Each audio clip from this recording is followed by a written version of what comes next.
Deux mots donc nous réunissent ce soir, démocratie et suffrage. Historiquement, on peut les associer, seul l'adjectif universel pourrait poser problème et sera peut-être l'objet d'une discussion. Le suffrage, comme la démocratie, n'obéit pas à une définition simple. Il peut être censitaire, direct, indirect, universel, que sais-je. L'étymologie de ce mot est très discutée, de même que pour le mot religion, qui pourtant est un mot fondamental, on n'a pas encore l'étymologie sûre. On pense qu'il repose sur une racine qui signifie briser, frangere en latin, et que cette racine renvoie aux tessons de poterie primitifs, les tessères, comme les ostracas, que l'on utilisait comme support de l'écriture, par lesquels les citoyens votaient. Il y a un mot latin, il y a un verbe latin, dit déponent, qui est suffragari, qui est déponent, c'est déjà intéressant, hein, qui est une forme médio-passive, et qui signifie voter avec, si vous ouvrez vos dictionnaires. Et si vous ne votez pas avec, si vous votez contre, eh bien vous êtes par définition réfractaire. Je vais m'efforcer de remonter aux sources, puisqu'on dit souvent que je suis là pour, une expression un peu audacieuse et osée, remettre les pendules à l'heure, au moins pour donner quelques jalons. Car il nous manque souvent une conscience historique dans les débats que nous menons actuellement. Quand nous prenons, alors, je poserai une première question, les Grecs ont-ils inventé la démocratie? Quand nous prononçons le mot, nous formulons un mot d'origine grecque qui définit la souveraineté du peuple dans la vie politique de la cité. Mais quelle démocratie les Grecs ont-ils inventé? Est-ce que leur exemple peut nous aider à sauver la République? C'était une des idées pour le titre de ce soir, sauver la République.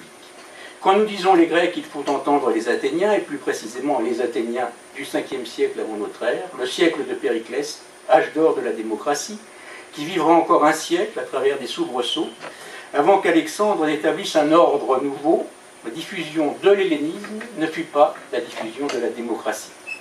La démocratie dans le monde grec est le régime politique qui en fait a mis fin à la tyrannie qui sévissait, et plus que le sage Solon, l'un des 7 sages de la Grèce, l'un des premiers législateurs, Solon, c'est un autre personnage historique à qui l'on attribue l'invention de la démocratie, c'est Clisthène, qui est peut-être moins connu. De 507 à 501, Clisthène a proposé à l'Assemblée du peuple les éléments d'une des réformes politiques qui est qualifiée des plus originales que l'histoire ait pu connaître. L'invention de Clisthène est inséparable en fait des progrès de la raison philosophique et des premiers penseurs de la Grèce, ceux que l'on appelle les présocratiques. Comme l'ont souligné des historiens comme Pierre Vidal-Naquet, comme Pierre Lévesque, cette recherche clisténienne de l'isonomie apparaît inséparable de ce mouvement philosophique ou philosophico-religieux que l'on appelle le pythagorisme. La réforme repose sur une ordonnance et sur l'harmonie du rationnel. L'espace et le champ politique sont soumis à la loi des chiffres, à la raison.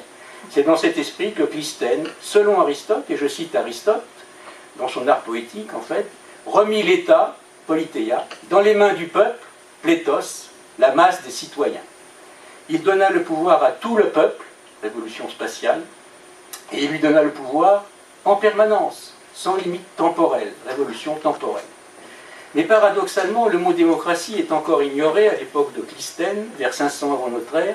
Il n'apparaît que peu après dans nos sources, comment ce concept fut inventé. Alors la première idée, c'était que le premier témoignage, c'était dans un vers des suppliantes d'Échille. Le vers 604 de la tragédie d'Échille, les suppliantes.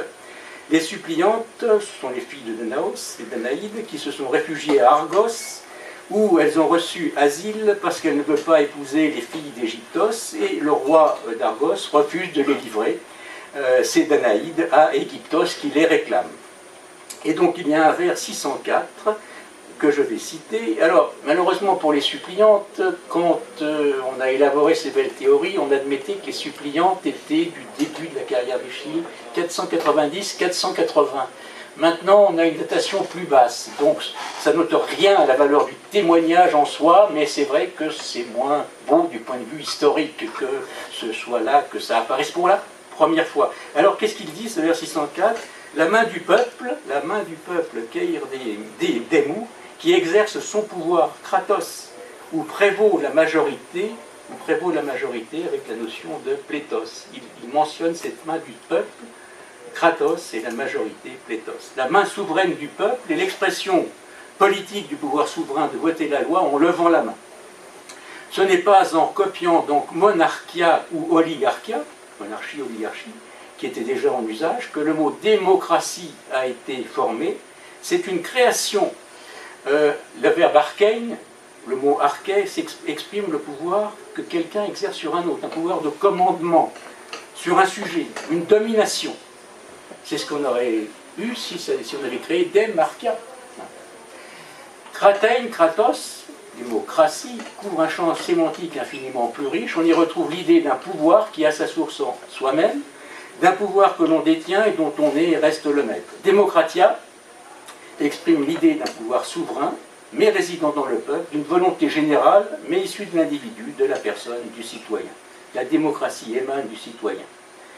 En latin, curieusement, démocratia n'est guère employé. Pour traduire la démocratie en latin, on aurait bien des problèmes. Il faudrait utiliser le mot civitas, la cité, l'endroit où s'exerce le métier de citoyen, et y ajouter un adjectif comme popularis qui s'applique au peuple, civitas popularis. C'est une cité dans laquelle le peuple exerce en quelque sorte ses droits. Démocratia, ou alors utiliser res publica, mais en ajoutant l'adjectif libera peut-être. Res publica, c'est très très vague. Démocratia, et on va voir que même en grec, c'est plutôt politeia que démocratia. Alors, je ne rentre pas dans ces discussions un peu savantes, mais qui ont leur importance. C'est une invention qui a bénéficié évidemment des conditions matérielles et intellectuelles de l'Athènes du 5e siècle, du siècle d'or, du siècle de Périclès. J'évoquais au début le passage devant le monument aux morts, et c'est à l'occasion du premier combat, de la première année de la guerre du Péloponnèse entre Sparte et Athènes, que Périclès a prononcé un éloge funèbre que Thucydide a transcrit dans un des plus beaux discours, et je vous donne une traduction. La constitution qui nous régit a reçu le nom de démocratie parce que son but est l'utilité du plus grand nombre et non d'une minorité. Pour les affaires privées, tous sont égaux devant la loi, mais la considération ne s'accorde qu'à ceux qui se distinguent par quelques talents. C'est le mérite personnel, bien plus que les distinctions sociales, qui ouvrent la voie des honneurs.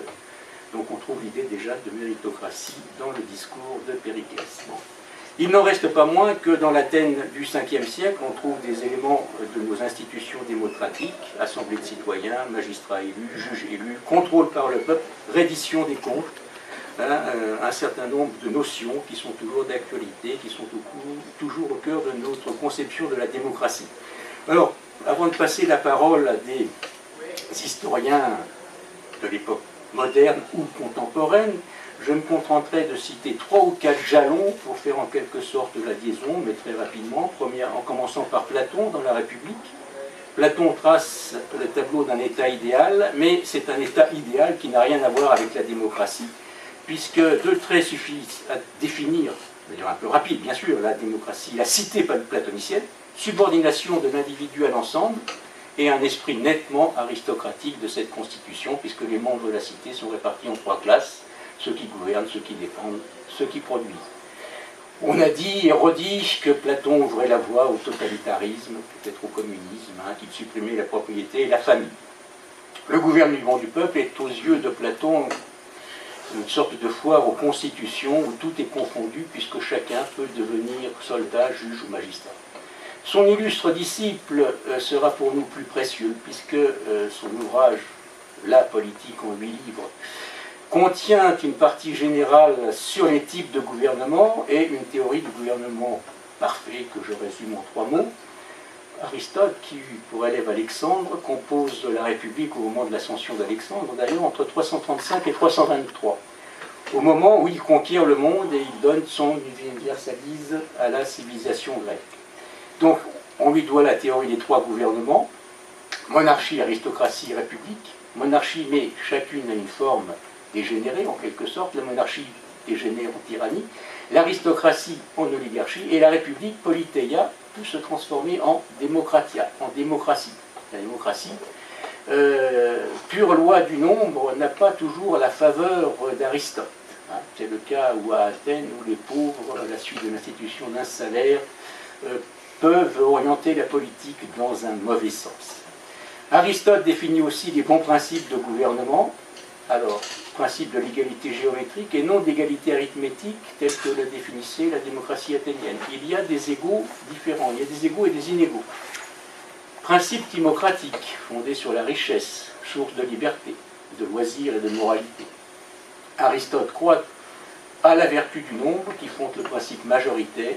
À la différence de Platon, Aristote croit à la sagesse de la masse, à la vertu du nombre qui peut servir de contrepoids à l'autorité des riches. Deux derniers mots. Polybe, qui au milieu du IIe siècle a vu, on passe à Rome, mais Polybe est un grec, un des rares grecs qui a admiré la constitution romaine et la civilisation romaine, qui voit dans la constitution romaine le type idéal de constitution parce qu'on y trouve un équilibre entre la monarchie, l'aristocratie et la démocratie par les diverses institutions. Cicéron recueille cet héritage et c'est en lui qui va assurer la transition vers nos propres conceptions. Je ne dis pas que Cicéron est plus accessible, mais il a été un maillon important dans la transmission aussi même de la philosophie qu'il a introduite à Rome et de toutes ses conceptions. Il a voulu sauver la République dans les crises du 1er siècle et en fait il a fondé le Principat. C'est un des paradoxes de l'histoire.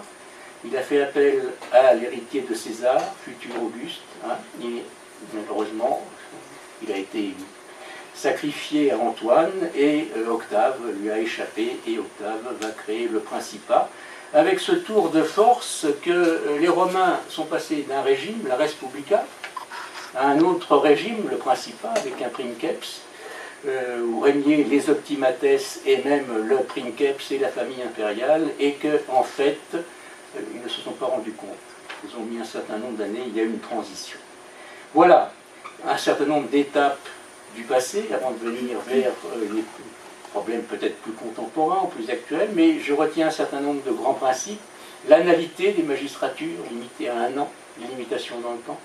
La collégialité, toujours 2 magistrats.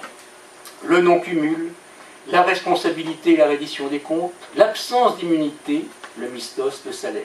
Et évidemment, les règles de nos philosophes ne s'appliquent que dans le cadre de la cité antique.